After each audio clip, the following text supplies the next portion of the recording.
Deuxième partie de Stop and Start Academy, ça va fort pour Dino Rocard, bonjour. Bonjour. Alors Dino, deuxième candidat à se présenter. Alors comment as-tu connu l'entreprise qu'on va découvrir maintenant et pourquoi tu l'as choisie? Moi, comme on dit, c'est surtout le hasard qui fait bien les choses, puisque c'est la même liste que mon camarade, Damien Derouet, qui nous a transmis les entreprises. Et malheureusement pour moi, d'une certaine manière, j'ai été le dernier à avoir cette liste. Du coup, j'ai pas pu choisir mon entreprise, mais fort heureusement, lorsque j'ai vu la liste, l'entreprise qui me plaisait le plus est celle que j'ai obtenue, Brin, France. Je vais vous laisser Hugo Duval, le dirigeant, vous présenter l'entreprise. Brin a déjà 5 ans. Nous proposons des solutions événementielles responsables en carton, du mobilier, des stands et de la scénographie. Ce dont je suis le plus fier en 5 ans, c'est d'avoir réalisé un rêve de gosse et d'avoir obtenu une médaille d'or au concours Lépine en 2017. L'événementiel a encore aujourd'hui un impact assez important sur l'environnement avec des solutions plastiques et peu de solutions recyclables. Nous proposons des aménagements 100% recyclables. L'originalité de Brin, c'est de proposer des solutions en carton parce que le carton est disponible partout en France et dans le monde. Ainsi, les solutions fabriquées à proximité des événements permettent de limiter l'impact carbone lié au transport, mais aussi nous permettent de soutenir l'économie locale en faisant travailler des partenaires locaux. Nous travaillons sur des développements sur mesure de mobilier ou de décoration avec nos clients. Notre spectre de propositions est très large. Il va de la pièce à 5000 exemplaires en format vraiment industriel à la décoration unique, comme on a pu en réaliser et en installer au Louvre, à la Maison de la Radio ou même à Versailles. Pour nous adapter à cette réorientation et proposer nos solutions aux particuliers, on a mis en place une boutique qui permet de commander en ligne notre mobilier en version naturelle, craft, ou en version personnalisée. C'est brinfrance.fr. Alors, Brin répond à une problématique simple, c'est la problématique de pouvoir asseoir 1000 personnes sur un événement éphémère tout en préservant la planète. Comment cela marche? C'est en utilisant le carton, qui est un produit assez vieux, puisqu'il existe depuis 250 ans. Donc les procédés sont assez stables, ce qui permet d'avoir des entreprises locales qui peuvent produire les demandes et de transporter à moindre coût et avec une empreinte carbone moins élevée. On peut alimenter avec les entreprises sartoises une zone allant de Nantes à Paris, ce qui est quand même déjà assez intéressant. Le carton est léger et aplati, donc il est assez compact. Le produit phare de Brin, c'est ce tabouret qui se monte extrêmement rapidement, puisqu'il suffit de le clipper comme ça et il est monté. Et on peut s'asseoir dessus. Il fait un poids de 400 grammes et peut supporter jusqu'à 320 kg. On peut produire 1 millier d'unités en l'espace de 2 ou 3 jours, ce qui permet d'avoir une cadence assez industrielle et de fournir rapidement les demandeurs. Il peut survivre sans problème à des événements de 3 à 4 jours. Et c'est également un support de communication assez intéressant puisqu'on peut facilement y écrire les noms des partenaires dessus. Face au succès de ce tabouret, on a rapidement demandé plus de choses, comme des bureaux pour les entreprises, ou ne serait-ce que les cloisons qui sont derrière moi, qui ont été fabriquées par Brin et qui sont là depuis 1 an et demi, un gage d'une certaine qualité quand même. En ce qui concerne les projets à l'avenir, j'ai pu avoir la chance de découvrir des projets assez intéressants qui m'ont surpris, notamment un carton Bluetooth qui est capable, grâce aux vibrations du carton, de produire un son à un volume équivalent à une personne qui parle, ce qui pourrait permettre par exemple dans les mairies ou dans d'autres salles d'attente d'avoir une ambiance un peu plus accueillante, puisque ce n'est pas toujours le mieux. Il ne serait pas très cher puisque un cadre de 2 mètres par 2 mètres coûterait entre 150 et 200 €. De plus, Brin travaille avec Metacoustic, une autre entreprise mancelle, pour pousser le projet encore plus loin, avoir d'un côté le carton qui se ferait enceinte et de l'autre qui absorberait les sons, ce qui permettrait dans des regroupements comme des foires par exemple, d'avoir des stands avec différentes ambiances qui ne se mélangeraient pas. Brin a aussi une capacité d'adaptation puisqu'ils ont été capables, avec la crise sanitaire, de proposer des produits pour les particuliers, notamment par exemple une espèce de rond, de ovale, qui peut se clipser et servir par exemple pour les barres de métro et ce genre de choses pour ne pas avoir besoin d'entrer en contact avec.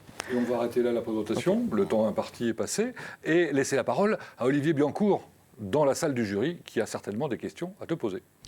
Merci Dino d'avoir mis Brin à l'honneur. Juste, tu l'as dit, le modèle économique original de Brin, c'est une entreprise de l'événementiel qui permet de nous offrir des supports de communication.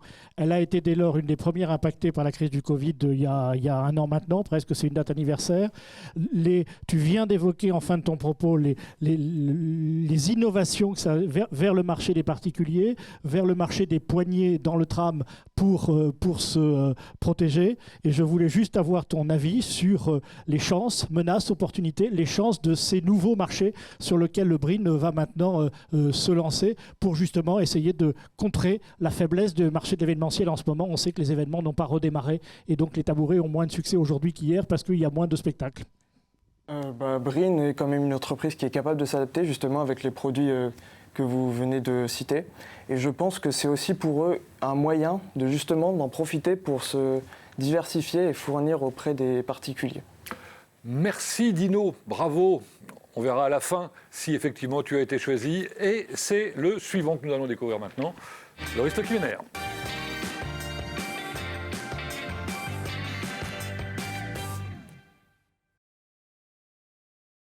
Pour les autres, comment as-tu connu l'entreprise que tu vas nous présenter et pourquoi tu l'as choisie ? Alors, j'ai découvert cette entreprise via Le Mans Innovation, en faisant des recherches internet et en cherchant une entreprise innovante et nouvelle. J'ai choisi cette entreprise parce que pour moi, elle a un réel potentiel, un réel avenir et je pense qu'on en entendra parler dans les prochaines années.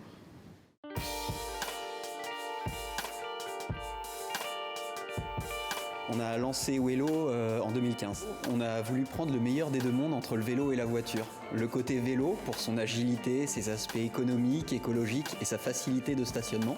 Et puis le côté voiture pour la protection aux intempéries, la protection à la circulation, la stabilité, la connectivité et la capacité d'emploi. On a rencontré aussi bien des particuliers que des entreprises, des grands comptes, des collectivités. Et au fur et à mesure, on a affiné notre cahier des charges, notre développement des premiers prototypes. Et c'est comme ça qu'on a développé des premières collaborations avec des grands comptes comme La Poste, EDF, Enedis, Ministère de l'Intérieur, etc. La Ville du Mans également. Aujourd'hui, c'est 17 salariés, 11 en Sarthe, 6 à La Réunion. Des partenaires financiers que l'on salue. On collabore avec des partenaires de l'insertion, des partenaires sociétaux sur l'assemblage du véhicule pour permettre à des personnes éloignées de l'emploi au travers de l'assemblage du Wello de réapprendre des métiers de la mécanique, du photovoltaïque et de l'électronique. Les projections à 5 ans ou 10 ans, c'est de déployer Wello sur l'ensemble du territoire national bien évidemment, mais également le proche Europe puis l'ensemble de l'Europe, au travers de collaborations industrielles comme on l'a fait localement avec une industrie en circuit court, c'est-à-dire qu'on fabrique les composants majoritairement à moins de 200 km de nos sites et donc des trajectoires de plusieurs milliers de véhicules. La gamme aujourd'hui, c'est avant tout le Wello Pick-up qui permet de répondre aux besoins des professionnels sur de l'emport de marchandises, sur les déplacements urbains et autres. Et puis on continue à travailler sur la version qui a été présentée au CES de Las Vegas, la version Family, qui a beaucoup plu et qui a permis à Wello d'être sélectionné dans un des 5 plus gros accélérateurs de la vallée.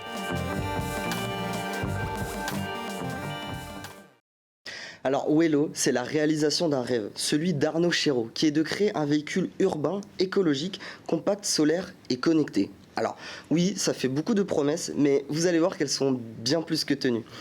Pour la conception de ce projet d'envergure qu'est Wello, M. Chéreau s'est rapproché des meilleurs pour créer en 3 années de recherche et développement le véhicule de demain. Selon eux, se déplacer est un droit fondamental de l'être humain.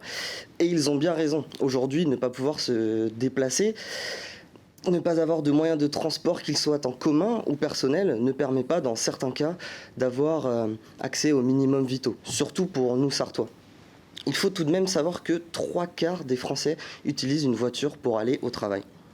Cependant, comme vous vous en doutez, ces moyens sont loin d'être écologiques et économiques. Et c'est là que Wello intervient en se questionnant.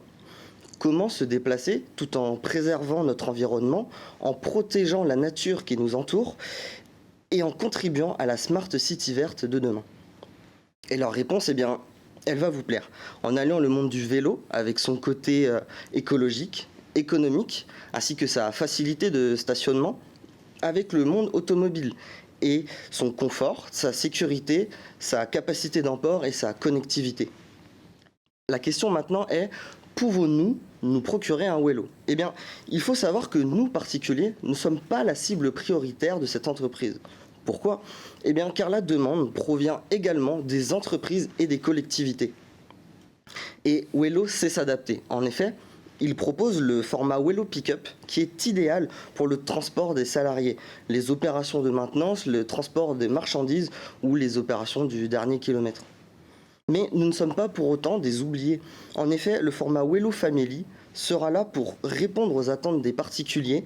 C'est une version passager qui permet de transporter 2 adultes ou un adulte et 2 enfants à l'arrière. J'ai maintenant abordé avec vous des aspects plus techniques du Wello, du triporteur. Il faut savoir que sa stabilité est assurée par une solution pendulaire brevetée, qu'il pèse entre 75 et 85 kg, qu'il peut atteindre une vitesse de 25 km/h via assistance électrique, mais qu'il peut quand même atteindre 40 km/h.